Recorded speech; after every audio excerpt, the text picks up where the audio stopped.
옆에 평안 인사하겠습니다. 새해 복 많이 받으십시오. 참 시간이 굉장히 빠른 것 같습니다. 또 2017년도도 잠깐 또 지나가고 불과 엊그저께 같은데 한 해를 또 이렇게 지나고 새해를 맞이했습니다. 우리 한 해 동안도 하나님의 은혜가 여러분들 가운데 넘치시기를 바랍니다. 가정에서도 또 직장에서도 또 교회에서도 교회가 불편하면 다른 게 다 불편하죠. 영적인 주도권이 교회에 있다는 거죠. 교회에. 그래서 사람은 육으로만 사는 것이 아니라 영으로 살기 때문에 그래서 우리 영적인 일들이 참 중요해요. 어떤 분이 그런 말을 했어요. 교회 옮기기가 너무너무 힘들다고. 힘들어요. 목사인 저희들도 옮기기 힘든데 여러분들도 참 옮기기 힘들어요. 그냥 이 교회 갔다 저 교회 가면 되는 것 같지만은 그렇지가 않다라는 거죠.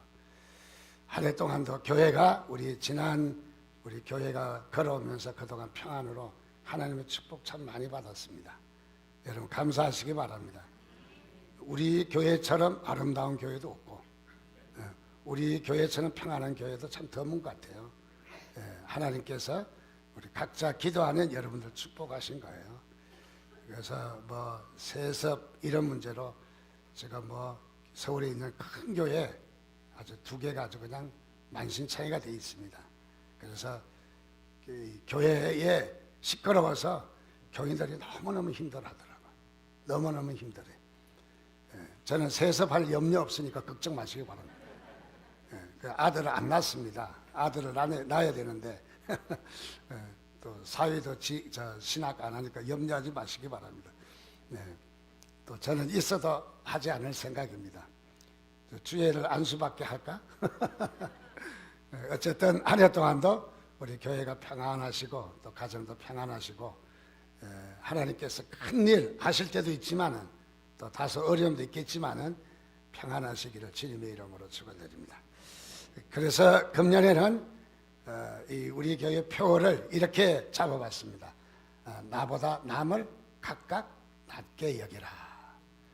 어떤 분은 이 말에 은혜 받았다고 그러더라고요. 왜요? 그러니까 나보다 남을 낮게 여기라. 지어서로. 그래서 남을 밟아야 되겠네요. 남을 뭐라고 해야 되겠네요. 그게 아닙니다. 나보다 낮게 여기라는 거예요. 나보다 높이 낮게 여기라는 거예요. 그래서 우리 교회는 금년의 표를 나보다 남을 낮게 여기는 겁니다. 남을 존중하는 겁니다. 남을 아주 장점을 찾는 것이 우리 교회의 목표입니다. 왜요? 그래야만이 교회 생활이 평안해요. 교회가 시끄러워지는 방법 딱 한 가지 있어요. 사람들을 무시하는 거예요. 남을 무시하는 거예요. 이러면 교회가 시끄러워지기 시작합니다. 교회가 힘들기 시작합니다. 물론 교회만 그러겠습니까? 가정도 마찬가지죠. 가정도 무시하고 보면은 가정에서도 요즘 심각한 일들이 이루어지잖아요. 남편이 아내를, 부모가 자녀를 죽이는. 왜요? 나보다 못하다는 거죠. 나보다. 그래서 우리가 평안하려면은 남을 나보다 낮게 여기는 거예요. 낮게. 그러면 나도 평안한 거예요. 그래서 이 교회나 가정이나 주님의 평안이 여러분들에게 넘치시기를 주님의 이름으로 축원드립니다. 예수님께서 잡히시기 전날이 이제 금요일이 6월절이고 목요일날 저녁에 최후의 만찬을 행하십니다. 제자들과 함께 마지막으로 음식을 나누는 일이죠. 마지막으로 했다 해서 최후의 만찬이라고 합니다. 만찬 정도는 간단한 것 같습니다. 빵과 포도주로 만찬을 대하는 것 같습니다. 그래서 이 최후의 만찬을 하실 때 이 6월절이죠.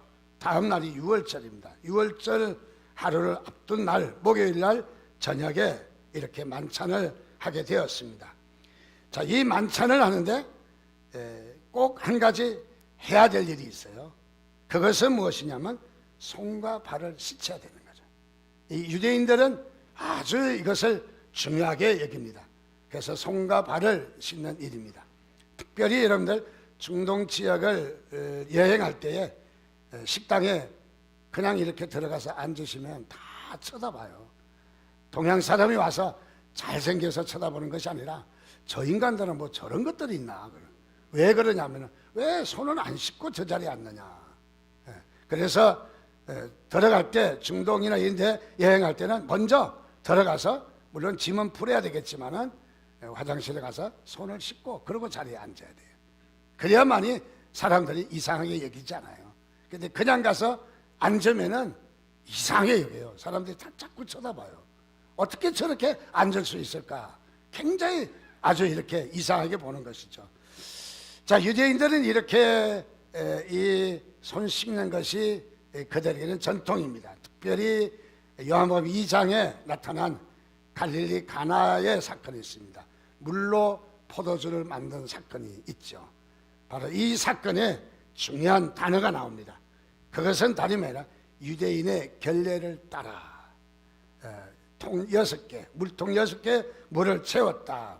그래서 유대인의 결례라고 하는 말은, 이 말은 유대인의 정결 예식을 이야기합니다.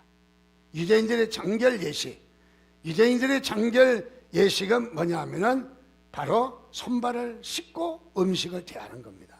반드시 손발을 씻어야 되는 것입니다. 손발을 씻는 이유는 두 가지가 있어요. 첫째는 이 중동 땅에는 먼지가 많고 사막이기 때문에 손발이 쉽게 더러워지고, 우리처럼 뭐 신발이 이렇게 잘 포장이 된 신발이 아니라 샌들을 신기 때문에 발에 먼지도 상당히 많은 거죠. 그래서 이 먼지가 많기 때문에 첫째 씻어야 된다 하는 것도 있지만은, 또 하나는 유대인들은 종교적인 의미를 더 부여해서, 그래서 이 손발을 씻는데, 그것은 일상생활 가운데 특별히 부정된 것을 만졌다든지 또 부정된 일을 깨끗하게 씻는다 하는 의미로 손발을 씻는 거예요. 그래서 이 모스코 모슬렘들이 모스코에 들어갈 때에도 손발을 씻고 세수도 하고, 어떤 사람 얼굴이 참으로 이 부끄러운 일이 많았나 봐요. 그래서 세수도 하고 그러고 들어가서 하루에 3번씩 기도하는 그런 일도 많이 보게 되죠. 자, 그래서 이런 일을 하게 됩니다. 자, 그런데 다시 우리 제자들이 예수님과 함께 최후의 만찬을 하실 때에 다락방에 모여서 이제 식사를 하게 된 거죠. 그 식사를 하게 되었는데 손발을 씻어야 됩니다. 손발을 씻는데 대체적으로 집에 방문하면은 그 집에 하인이 손님의 손발을 씻어줘요. 하인에. 또 그렇지 않으면 주인이 씻어줄 때도 있어요. 그것은 주인이 초대한 손님보다 지위가 많이 낮을 때, 그럴 때는 주인이 직접 나와서 그래서 이 손님의 손발을 씻어주기도 합니다. 근데 예수님께서 이 마가의 다락방에서 그야말로 식사를 이제 해야 되는데, 최후의 만찬을 해야 되는데 누가 손발을 씻겨주느냐 그 문제. 누가? 그래서 전부 다 한참 동안 뚜레뚜레 쳐다보고 있는 거죠. 누가 해야 되냐? 누가 해야 되냐? 이런 문제에 제자들은 있었던 것이죠. 마치 그 중에 한 명이라도 뛰어들어서 그래 내가 해야지, 내가 섬겨야지, 그러면 스스로 자기 자신이 낮았다는 것, 다시 말하면 하인이 낮은 계급이라는 것을 인정하는 꼴이 되어버리거든요. 그래서 그런 자존심은 또 상하고 싶지 않았던 것이죠. 그래서 누가 해야 되느냐? 그런 모습을 어디에서 볼 수 있냐면 마태복음 20장 21절에서 24절 말씀에 잘 나와 있습니다. 예수께서 이르시되 무엇을 원하느냐 이르시되 나의 이 두 아들을 주의 나라에서 하나는 주의 우편에 하나는 주의 좌편에 앉게 명하소서. 예수께서 대답하여 이르시되 너희는 너희가 구하는 것을 알지 못하는도다. 내가 마시려는 잔을 너희가 마실 수 있느냐? 그들이 말하되 할 수 있나이다. 23절 이르시되 너희가 과연 내 잔을 마시려니와 내 좌우편에 앉는 것은 내가 주는 것이 아니라 내 아버지께서 누구를 위하여 예비하셨든지 그들이 얻을 것이니라. 그렇게 말을 합니다. 즉 다시 말하면 예수님의 제자 중에 두 아들을 둔 어머니가 예수님 앞에 달려왔습니다. 당신의 나라가 임할 때 당신이 이제 당신의 세상이 될 때에, 쉽게 말하면 당신이 대권을 잡을 때, 당신의 왕이 될 때에 우리 아들을 영의정과 자의정을 삼아 주십시오 하는 청탁을 벌이는 거예요. 청탁을. 그래서 어머니를 통해서 청탁을 벌입니다. 그런데 이 말이 예수님과 대화 중에 이 말이 새어나간 거죠. 새어나가서 다른 제자들도 10명의 제자들도 다 알아들었어요. 무슨 말이냐면 그 있잖아 누구하고 누구, 예? 그 누구하고 누구를 이 청탁을 해서 세상에 높은 자리에 올라가고자 청탁을 했다는 거죠. 그런데 10명의 제자들이 이 소리를 듣자 그야말로 기분이 나빴습니다. 그래서 24절에 10 제자가 듣고 그 두 형제에 대하여 분이 여기었더라. 분이 여겼다. 분이 여겼다. 기분 나빴다는 거죠. 즉 다시 말하면 제자들 간에도 지금 어떤 갈등이 있느냐 하면은 누가 서로 높으냐, 누가 서로 더 높은 자냐, 내가 더 잘생겼다, 내가 더 위대하다, 자기를 지금 뽐내는 그런 내적 갈등이 많이 있는 것을 발견합니다. 즉 다시 말하면 권력의 암투가 제자들에게도 지금 일어나고 있다는 것이죠. 그래서 그런지 최후의 만찬의 자리에서도 선뜻 누가 나서서 예수님의 발을 씻긴다든지 또 제자들의 발을 씻긴다든지 또는 아니면 자기 손발을 자기가 씻는다든지 그래야 되는데 씻겨주기를 기다리고 있다는 거죠. 도대체 씻지도 않고 씻겨주지도 않고 이렇게 있습니다. 아마 이렇게 말을 했을 것입니다. 제자들이 둘러앉아서 예수님 곁에서 쭉 둘러앉아서 여기는 짬밥도 없나? 여기는 짬밥에, 군대에서는 짬밥이라고 하잖아요. 이 짬밥에 서열이 있을 텐데 알아서 밑에 애들이 켜야지. 예? 밑에 애들이 요즘 참 싸가지가 없구만. 고참들이 아마 몹시 짜증이 내는 그런 표현이 아닐까요? 그러고는 뚜레뚜레 다 지켜보고 있는 거예요. 아마 베드로는 이런 생각을 한 것 같아요.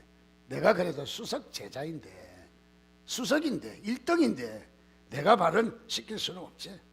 그리고 누가 발을 안 시켜주나 하고 거드름을 피우는 아마 베드로의 모습이 아닌가 하는 생각도 듭니다. 안드레와 야고보와 요한은 그래도 우리가 제자의 서열은 제일 먼저인데, 제일 먼저, 제일 고참인데, 제일 먼저 된 자인데 우리가 알아서 우리가 할 수는 없지. 그래도 밑에 것들이 해야지. 밑에 것들이. 그래서 알아서 쫄병들이 알아서 이렇게 해야 되지 않나 하고 아마 버티고 있지는 않았나 하는 생각이 듭니다. 또 마태는 어떤 생각을 가졌을까요? 나는 세리였다는 거죠. 세리는 무엇입니까? 첫째 돈이 많아요. 두 번째 세리는 로마 정부로부터 임명된 관리인이에요. 그러니까 계급도 있는 거죠. 내가 적어도 왕년에 돈도 있고 계급도 있었는데 내가 이렇게 제자 틈에 와서 발이나 씻기고 하는 일이 그것도 합당하지 않지 하고는 마음이 내키지 않았던 것 같습니다. 빌립은 어떤 사람입니까? 빌립은 똑똑한 사람입니다. 베세다 광야에서 오병이어의 기적을 일으키기 전에 여기에 음식을 먹어야 되는데 어떻게 해야 되느냐 물으니까 계산이 딱 나옵니다. 5,000명 곱하기 3 하니까 150만 명 딱 곱하기 뭐 1인당 얼마 하니까 얼마 딱 나오는 거죠. 계산은 기가 막히게 빠르다는 것은 머리가 좋다는 말이에요. 머리가 참 명석하다는 거죠. 그래서 빌립은 그래도 내가 똑똑한 사람인데 내가 밑에서 길 수는 없지.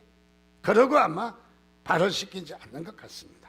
그러고는 다들 이렇게 서로 바라보고 발을 씻겨주기를 기다리고 있는 것 같습니다. 그리고 옆에 있는 제자들을 보면서 내가 그래도 저 사람보다는 낫지. 내가 안드레보다는 낫지. 내가 베드로보다는 그래도 먼저 된 자지. 그래도 내가 얼마나 오래 있었는데 저 양반보다는 내가 그래도 더 똑똑하거든. 뭐 이런 생각들을 좀 하신 것 같습니다. 예수님께서 한참 그 부분을 바라보시다가 예수님께서 자리를 들고 일어서십니다. 그리고 수건을 가지시고 허리에 두르시더니 그리고 제자들에게 찾아갑니다. 제자들 하나하나 여기에서 단순히 예수님이 제자들을 발을 씻겼다는 것, 또 하나는 예수님의 그 위상을 좀 낮추더라도 선생이 발을 씻겼다는 것, 있을 수가 없는 일이잖아요. 그래서 예수님은 제자들 앞에 가서 수건을 두르시고 대야의 물을 떠다가 발을 한 사람 한 사람 씻기십니다. 한 사람 한 사람. 그렇게 발을 씻기시면서 예수님이 그렇게 이야기합니다. 너희도 이렇게 하라. 너희도 이렇게 하라. 왜? 지금까지 그렇게 안 했다는 거죠. 지금까지 제자들의 배경을 보면은 누가 서로 높으냐? 내가 그래도 짬밥 스노르 1인데 내가 길 수는 없지 하면서 하지 않고 폼을 잡고 그리고 거드름을 피우고 그러고 있었다는 거죠. 그래서 예수님은 어떻게 하라? 세상 지도자들은 아마 그랬을 거예요. 야, 군번선으로 집합. 군대 가면 그렇습니다. 그래가지고 군번선으로 집합해서 맨 밑에 보고 시켰을 거예요. 네가 제일 쫄병인데 혼자 할 수 없으니까 그 다음까지 물 떠다가 발 씻겨. 딱 했을 거예요. 그런데 우리 주님은 그렇게 하지 않습니다. 이게 우리 기독교의 리더십입니다. 이게 우리가 예수님을 닮는 겁니다. 이게 우리의 신앙생활입니다. 우리의 신앙생활이 예수님은 세상으로 보면 높으신 분 아닙니까? 스승 아닙니까? 그런데 누구를 하라 하는 말 이전에 스스로 당신이 수건을 허리에 동이시고 제자들의 발을 씻기십니다. 스스로. 그리고 하시는 말씀이 너희도 이렇게 하라라고 이야기합니다. 너희도. 지금까지 그렇게 하지 못했다는 거죠. 그렇게 하지 않았다는 것이죠. 오히려 제자들이 남을 이렇게 하지 못하고 하지 않았다는 것이죠. 그래서 예수님은 제자들에게 그렇게 하라는 것입니다. 남을 나보다 낮게 여기라는 거예요. 우리 주님께서는 나보다 남을 낮게 여기라는 거예요. 이게 주님이 우리에게 말씀하신 명령입니다. 그렇습니다. 부부싸움을 해서 남편이 아내를 때려서 숨지게 하는 사건이 왜 일어납니까? 아내는 못생겼다는 거죠? 못났다는 거죠? 아내를 못하다는 거죠? 못하다는 거죠. 아내가 남편을, 부모가 자식을 하나의 자신의 부속물로 알고 말 안 듣는다고 두들겨 패고 발로 받고, 그래서 자기가 낳은 자식을 어떻게 죽일 수가 있겠어요? 차라리 자기가 죽는 거지. 그것은 무엇이냐면 못났다는 거죠. 장애인이기 때문에 못났다는 거죠. 부족해서 부끄럽다는 거죠. 그래서 못났다고 이렇게 그야말로 남을 업신여기는 이런 모습인 거죠. 하나님은 우리에게 그렇게 말씀하십니다. 아니라는 거죠. 나보다 남을 낮게 여기라는 거예요.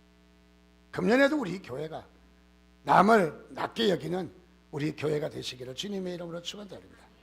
그래서 여기 저기 구석에서 사랑합니다, 존경합니다, 축복합니다. 좀 부족해도 초신자는 당연히 부족하잖아요. 당연히. 그래서 초신자들을 섬기고 좀 미흡해도 좀 틀려도 그들을 축복하고 그들을 나보다 낫게, 우리가 그들을 섬기는 것은 참으로 하나님이 우리에게 기뻐하시는 일이라고 생각합니다. 특별히 우리가 이 지도는 잘 알고 있는 인도 땅입니다. 땅이 매우 큽니다. 정말 중국 다음 가는 나라입니다. 인도는 땅이 엄청나게 큽니다. 그리고 인구가 약 10억이 됩니다. 비교할 수 없는 것이죠. 우리가 중국하고 무역을 했지만 약 6천 개 기업이 중국에 가서 기업을 했는데 하나도 성공한 기업이 없다는 거예요. 하나도. 우리 중국에 무역하는 것을 좀 생각해 봐야 돼요. 사드 때문에 정부가 나서서 이렇게까지 참으로 보복하는 일은 세계 역사상 없는 일이죠. 옛날부터 어땠습니까? 의심하고 잘 믿어주지 않으면 너 중국 사람이냐 묻잖아요. 의심 많으면 너 중국 사람이냐 하고 물어요. 그게 뭐냐면 중국 사람 의심이 많다는 얘기죠. 혹시 중국인 계시면 양해하시기 바랍니다. 자, 그래서 여기에 이 요즘은 중국과의 무역보다는 이제는 베트남으로 많이 가고 그 다음에 인도로 많이 갑니다. 인도는 자원이 많잖아요. 또 인도 사람 상당히 똑똑해요. 이 컴퓨터에도 상당히 상당히 첨단을 갖습니다. 영국이 식민지를 지배할 때에 자기들이 앞에 나서지 않았어요. 누구를 세우냐면 인도 사람을 세웠어요. 그래서 저쪽 영국이 지배했던 나라는 인도 사람을 싫어해요. 왜냐하면 인도 사람들이 많이 학대를 했거든요. 왜냐하면 위에서 시키는 대로 해야 되니까. 그래서 인도 사람들이 이렇게 지배를 하고 인도 사람을 수화인을 두어서 영국 사람들이 또 유럽 사람들이 그렇게 식민지 통치를 했던 거죠. 그래서 아프리카는 인도 사람을 통해서 선교가 안 됩니다. 인도 사람. 그래서 인도 선교사들은 잘 안 됩니다. 근데 인도 사람은 머리가 명석해요. 우리가 돕고 있는 팀앤팀 단체도 그 모든 서류를 작성하고 그리고 유엔이나 유네스코에다가 프로포즈 할 때도 누가 하느냐면 인도 사람이 합니다. 인도 사람. 아주 머리가 좋아서 프로포즈를 잘 꾸밉니다. 계획서를 잘 꾸며서 제출하면 유엔에서 성락이 떨어지는 거예요. 그래서 인도 사람이 거의가 이런 일을 많이 해요. 다른 NGO나 이 케냐에 나이로비에 가면은 인도 사람이 굉장히 많아요. 그게 주로 이런 일을 많이 하거든요. 자, 그래서 이 인도가 참 복음화가 됐다면 정말 이쪽에 우리 아시아권에 정말 변화가 엄청나게 많이 됐는데 인도가 변화되지 않는 거예요. 인도가. 그래서 인도를 조사해 보니까 인도에는 80%가 힌두교예요. 80%가.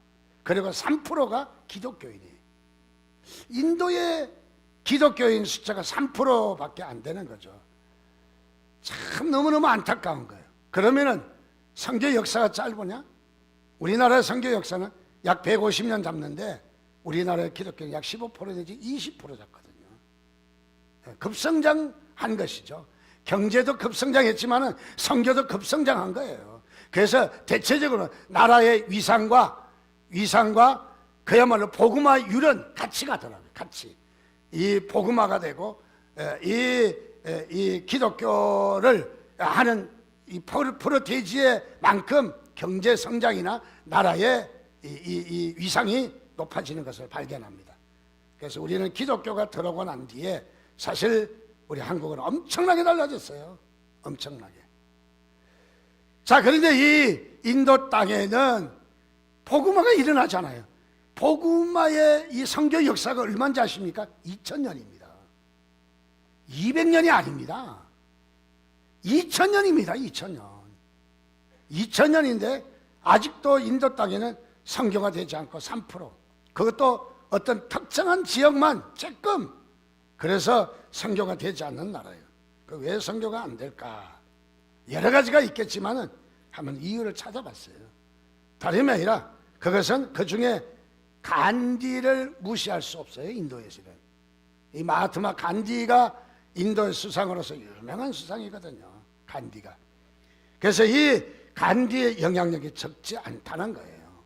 그러면 간디의 영향력은 어떤 것이냐? 간디가 이런 말을 했어요. 나는 예수 그리스도는 좋아하지만 그리스도인은 좋아하지 않습니다. 왜냐하면 내가 아는 그리스도와 그리스도의 인의 삶은 너무너무 다르기 때문에. 그래서 나는 그리스도는 예수 그리스도는 좋아하지만 예수 믿는 사람은 안 좋아합니다. 이 말을 유명한 말을 남겼어요. 간디가. 이 말 때문에 인도에는 치명적인 기독교의 이 복음 전략이 무산되고 마는 거예요. 그래서 인도가 복음이 안 되는 거예요. 왜 그랬는지 아십니까? 그것은 다름이 아니라 기독교인들은 사랑을 말하지만 실제로 그렇지 않다는 거죠. 실제로. 간디가 영국으로 유학 갔을 때 일입니다. 그는 피부색이 검기 때문에 바로 유색인종입니다. 그래서 영국에서 공부하면서 차별을 너무너무 받은 거예요.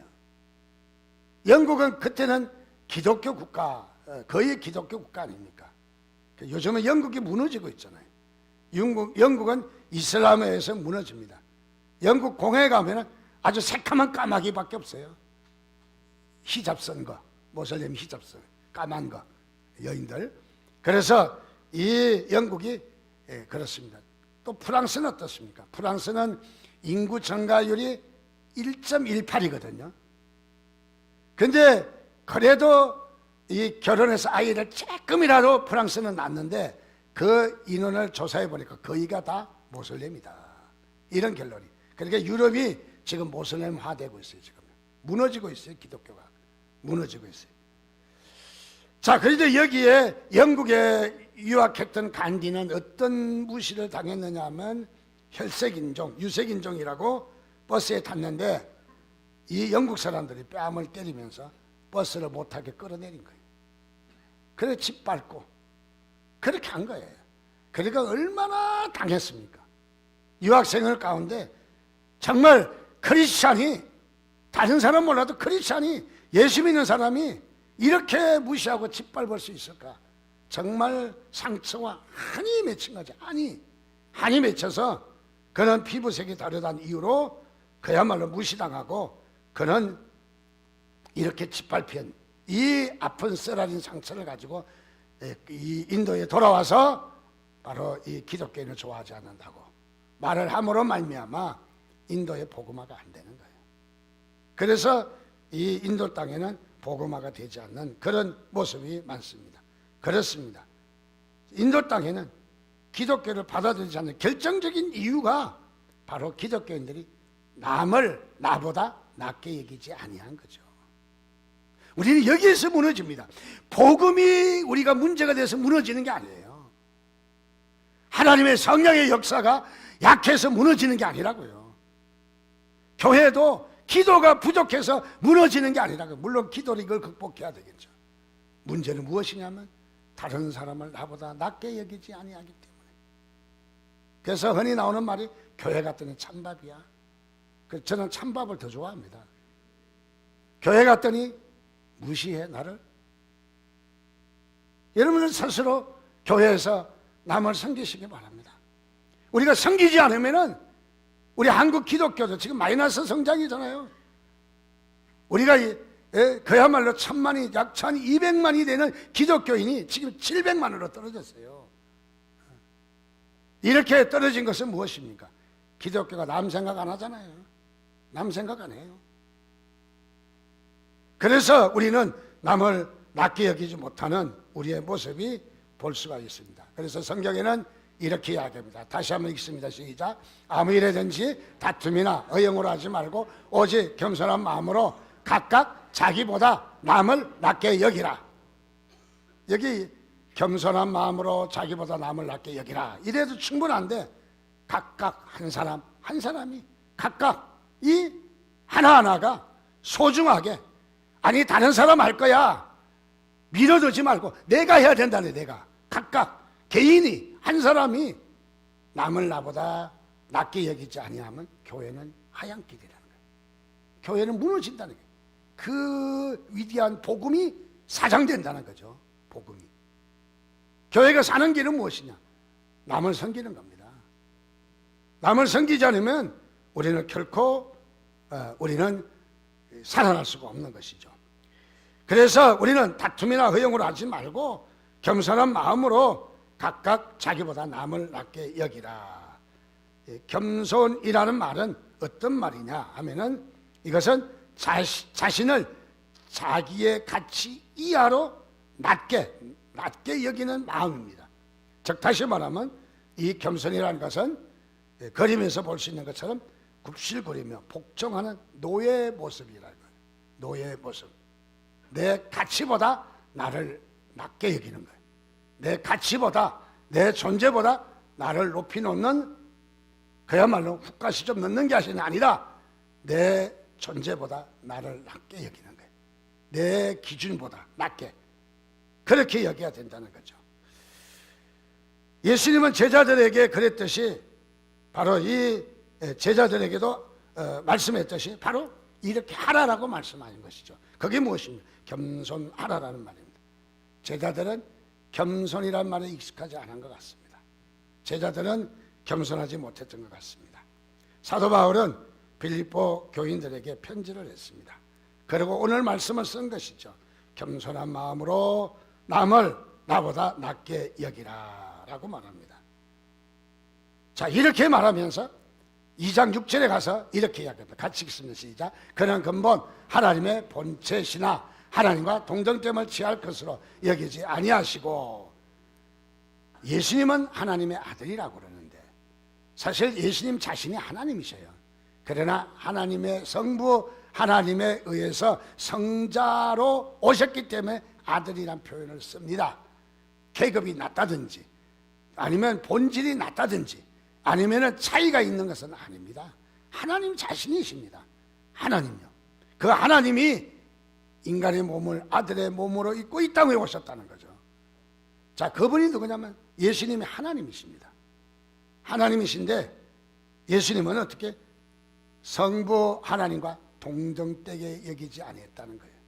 동등되게. 나 성부와 동기야. 나 동창이야. 그렇게 여기지 않았다는 거죠.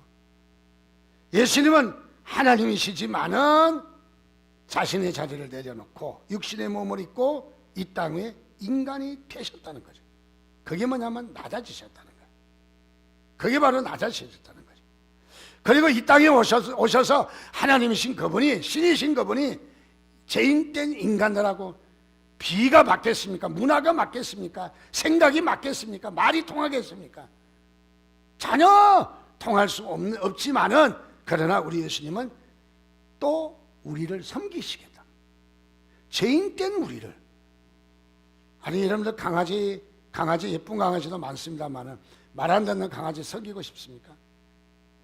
하도 말 안 들으면 두들겨 패잖아요. 이게 말을 안 듣고 아무데나 이게 똥오줌 싼다고 막 두들겨 팹니다. 말 안 듣는 우리, 가치관을 하는 우리, 예수님은 뭐라고요? 섬기시겠다는 거예요. 그리고 자신의 목숨을 대속물로 주려고 이 땅에 오셨다는 거예요. 여러분, 여기에 감격하고 감동하셔야 돼요. 얼마나 대단한 사건입니까? 얼마나. 자, 그래서 여기에 빌립보 교인들에게 그렇게 이야기합니다. 섬기라고. 근데 여기에 빌립보 교인들은 여기에 어떤 사람들입니까? 대체적으로 유대인은 존재하지 않았어요. 유대인이 아닌 사람들이 많이 여기에 있었어요. 이방인들이. 근데 여기에 계층도 다양하고, 이 빌립보 교회는 유럽의 최초의 교회거든요. 근데 여기에 유색인종들이 많이 있었습니다. 근데 여기 교회가 늘 갈등이 있는 거예요. 헬라파 사람들이 이렇게 합시다 그러면은 저쪽의 사람들이 자기들의 이익이 조금 덜 돌으니까 아닙니다 저렇게 합시다. 또 이쪽에서 이렇게 합시다. 또 이쪽에서 아닙니다 저렇게 합시다.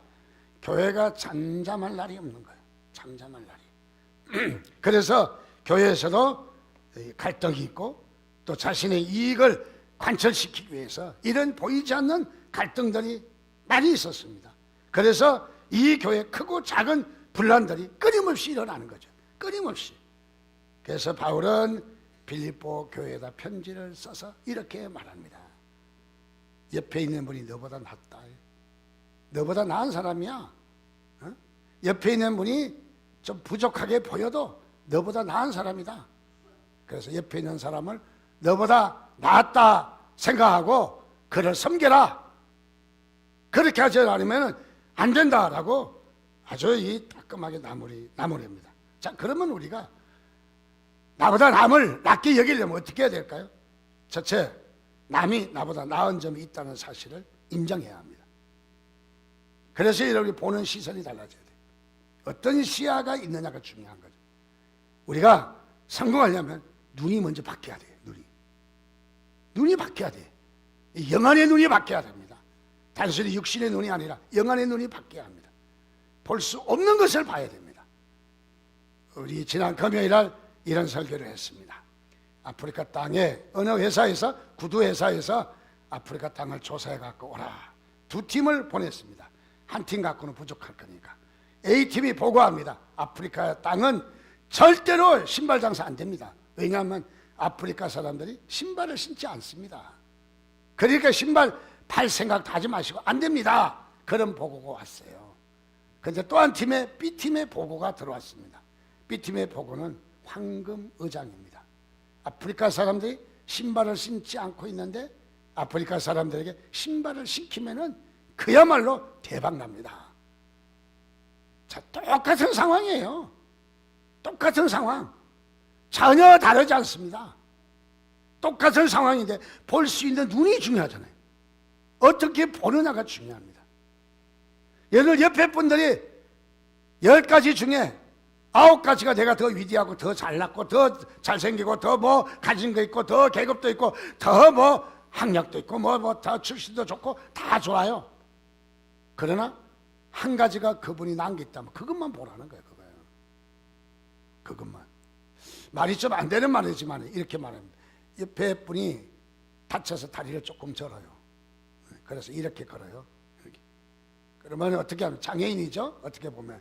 근데 못났다고 욕을 할지 모르겠지만 그래도 그 사람은 그런 걸을 때 니든 감각이라도 있네. 나보다 낫다는 거죠. 나보다 나은 걸 보시라는 거죠. 나은 걸. 약간 비하성이 있으면 용서하세요. 나보다 나은 걸 보라는 거예요.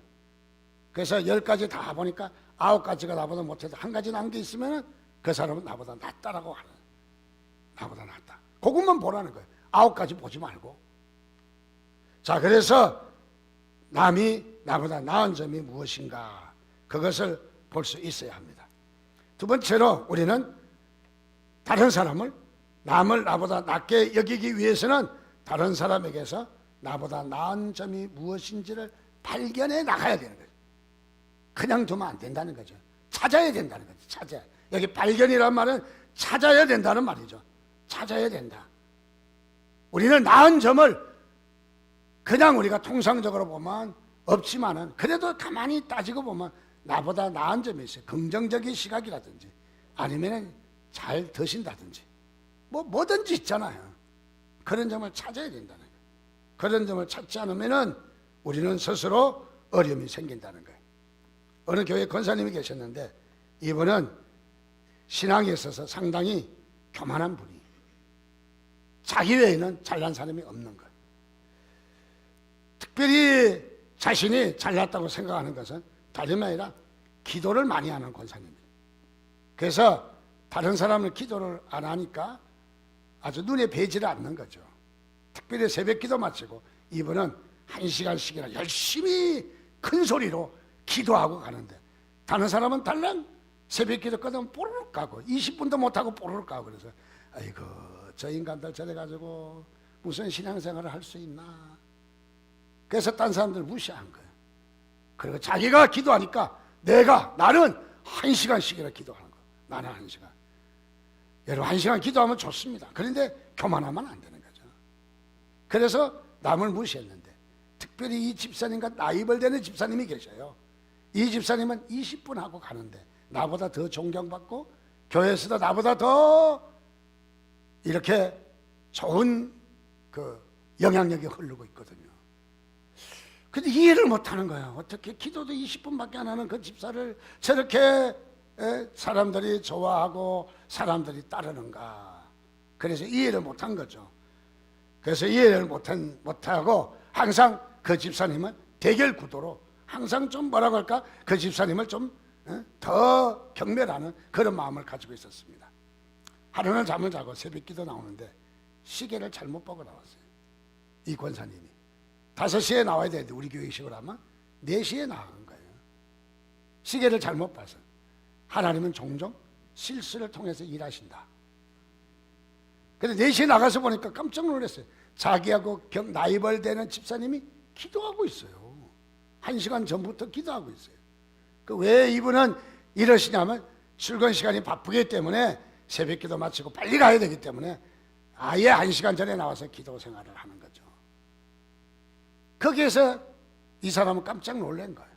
그래서 조금 더 알아봤는데 여기 자기하고 나이벌 되는 집사님은 평소에도 저녁으로 퇴근해서도 교회에서 1시간도 30분도 20분도 10분이고 교회에서 기도하는 시간은 상당히 많다는 것을 발견하게 되었어요. 그래서 이 권사님이 그 자리에서 무릎 꿇고 하나님 앞에 회개했다는 것이죠. 여러분들 내가 남의 보이는 것, 그것이 전부가 아니라는 거죠. 정말로 우리는 다른 사람들의 깊이 우리는 잘 봐야 되는 바로 그런 부분이 있다는 것을 말해주고 있습니다. 자, 그렇습니다. 오늘 우리는 세 번째로 우리가 또 남을 나보다 낫게 여기려면 다른 사람이 나보다 더 나은 존재라는 것을 여러분이 인정하셔야 돼요. 그리고 그렇게 대접해야 돼요. 나보다 나은 사람으로 대접해야 됩니다. 나은 사람으로 대접하지 않으면 나에게 그러한 문제가 돌아와요. 잘 아는 얘기입니다. 특별히 옛날에 돌쇠라고 하는 이름을 가진 푸주간에 일하는, 옛날에는 좀 이렇게 직업을 분리했으니까 양해하고 들으세요. 지금은 대우받는 직종이지만은 옛날에는 푸주간 하면은 양반이 못 된다고 아주 벌레 피하듯이 사람들이 피했어요. 그리고 양반들이 천하게 돼 있어요. 천하게 돼 있어요. 자, 여기에 푸주간을 하는데, 고깃집을 하는데 양반 두 사람이 고기를 사러 갔습니다. A라는 양반이 이렇게 하는데, 야 이놈아, 돌쇠야, 고기 한 것만 다오. 그래서 이 고기 한 그릇 썰어서 담아 주었습니다. 그래서 옆에 같이 있던 또 양반 B가 이렇게 하는데, 여보게 김서방, 나도 고기 한 것만 주게나. 고기를 썰어서 주었습니다. 근데 고기 봉다리가 달라요. 근데 조금 다니고 많이 달리가 나요. A의 양반은 고기가 쬐끔인데 B 양반의 고기는 고기가 많은 거예요. 그렇지 않아도 기분 나쁜데, 아니 이 고기 양까지 차이가 나니까, 야 이놈아 돌쇠야, 너는 고기를 이렇게 차이가 나게 주면 어떡하느냐 이냐, 빨리 이 고기가 이 잘못된 거 아니냐라고 야단을 치니까 이 푸주간의 돌쇠가 그렇게 이야기합니다. 아닙니다. 다름이 아니라 고기를 자른 사람이 달라서 그랬습니다. 뭐가 다르다는 말이냐, 네 놈이 자른 거 아니냐. 그러니까 처음에 자른 고기는 돌쇠가 잘랐고 두 번째 자른 고기는 김서방이 잘랐습니다. 남을 무시하면요 자기에게 그대로 돌아와요. 남을 무시하면. 그래서 주님께서는 이렇게 말씀하시잖아요. 너희가 대접을 받고자 하는 대로 뭐하라? 남을 대접하라. 근데 이 한글을 잘 몰라가지고 대접하려야 되는데 대적하는 사람이 있어요. 남을 대접하라는 거야. 존중히 여기라는 거예요. 존경받고 싶습니까? 내가 존경하라는 거예요. 내가 다른 사람에게 좋은 칭찬 듣고 싶습니까? 다른 사람 칭찬하라는 거예요. 근데 내가 칭찬 안 하면 역시 돌아와요. 예를 들어서 그 인간 진짜 뭐 어떻고 저떻고 그러면 그 사람이 들어오면 뭐라고 하면서 지난 뭐 얼마나 잘나서 바로 답변이 옵니다. 근데 보십시오. 아무개 집사님이 그러는데 당신 참 훌륭하고 참 건면하고 참 사랑이 많다고 그러더라고. 그렇게 그 집사님도 참 좋으시더라고. 그대로 오잖아요. 그대로. 이게 바로 교회가 분위기가 좋아지는 거야. 교회가 좋아지는 방법 다름이 아니라 바로 이거예요. 이거. 다른 거 있지 않아. 우리가 남을 존중히 여기는 거야. 남을 귀하게 여기는 거야. 남을 높이 놓는 거야. 남을. 그래서 우리는 남을 어떻게 대하느냐가 참 중요합니다. 우리 교회의 핵심 가치가 있어요. 핵심 가치. 그것은 뭐냐면 바로 하나님 사랑과 이웃 사랑이에요. 자, 여기에 보니까 마태복음 19장 19절 말씀 시작. 내 부모를 공경하라. 내 이웃을 자신과 같이 사랑하라 하신 것이니라. 자, 여기에 보니까 부모를 공경하고 이웃을 자신같이 사랑하라. 자기 자신같이, 자기 자신이라는 거예요. 근데 마태복음 19장 19절에 저는 은혜를 받았어요. 독립운동 3일 독립운동을 한 연도가 몇 년도예요? 나는 잘 몇 년도인지 몰라. 그래서 어떻게 오냐면 아이고 3.1절 그렇게 공부했어요. 공부할 때. 근데 그 생각이 딱 얘기해 보니까 나는 거야. 아이고 마태복음 아이고가 뭘까? 내가 눈물을 흘려서라도 이웃을 사랑하라. 괜찮죠? 이렇게 해석해도 어디가 써먹지는 마세요. 나만 해야 할 수 있는 해석이야. 우리가 눈물을 흘려서라도 다른 사람을 높이 놓으라는 거야. 다른 사람 섬기라는 거야. 이때는 아멘 하셔야 됩니다, 여러분들. 왜? 뭐 짝짝 맞아야 좀 해먹지. 또 성경 구절 하나를 봤는데 은혜스러워요. 시작. 둘째는 이것이니 내 이웃을 내 자신과 같이 사랑하라 하신 것이니라. 이보다 더 큰 계명이 없다. 근데 이것도 가만히 보니까 마가복음 12장 31절. 얼마 전에 우리 12월 31일 지났잖아요. 그래서 저는 이렇게 해석합니다. 본문보다 12월 31일까지 이웃을 사랑하라. 왜? 31일 날은 오늘 끝날이니까, 오늘은 다 지나간 마지막 날이니까, 막년의 날이니까, 그러고 혹시 등한 살지 몰라서 이날도 이웃을 사랑하라. 아멘? 이쪽의 사람들이 아멘이 조금 적어요. 응? 이웃을 사랑하라. 그렇게 하니까 또 그런 대로 또 이해가 되잖아요. 잘 기억하시라고. 그래서 여러분들, 우리가 남을 귀하게 여기는 겁니다. 자, 남을 귀하게 여기는 것. 우리 교회의 본질이 무엇입니까? 십자가 아닙니까? 십자가는 하나님 사랑, 이웃 사랑이에요. 남을 낮게 여기는 거예요. 우리 금년 안에 여러분들, 우리 교회 안에 이런 운동이 일어나시기를 바랍니다. 그래서 옆에 분이 대단하시고 옆에 분이 나보다 장점이 무엇인가, 적어도 한번 장점을 생각하고 장점을 기억하고 장점을 우리가 존중해 주는 거예요. 장점을. 그러면 교회 분위기도 좋아질 것이고 부흥도 될 것이고, 하나님 앞에 정말 좋은 교회 잘 꾸며서 하나님 앞에 영광 돌리는 그런 일이 일어나지 않을까요? 여러분, 옆에 분에게 인사해서 대단하십니다. 한번 시간 있으면 칭찬 시험 봤으면 좋겠어요. 몇 번 칭찬하는가? 대부분 2번 나오기 힘들더라고요. 여러분, 남을 귀하게 여기시기를 주님의 이름으로 축원드립니다. 같이 기도하겠습니다. 하나님, 그렇습니다. 우리가 이웃을, 우리의 동료를, 우리의 공동체를, 우리의 교회에 우리 이 모습이 바로 금년에 나보다 남을 각각 여기는 겁니다. 하나님, 이 한 시간 저희에게 나보다 남을 각각 여기는 영을 부어 주옵소서. 그렇게 저희들이 결단한다고 이 한 시간 주님 앞에 기도하는 시간 갖도록 하겠습니다. 우리 한 목소리로 같이 기도하겠습니다. 하나님,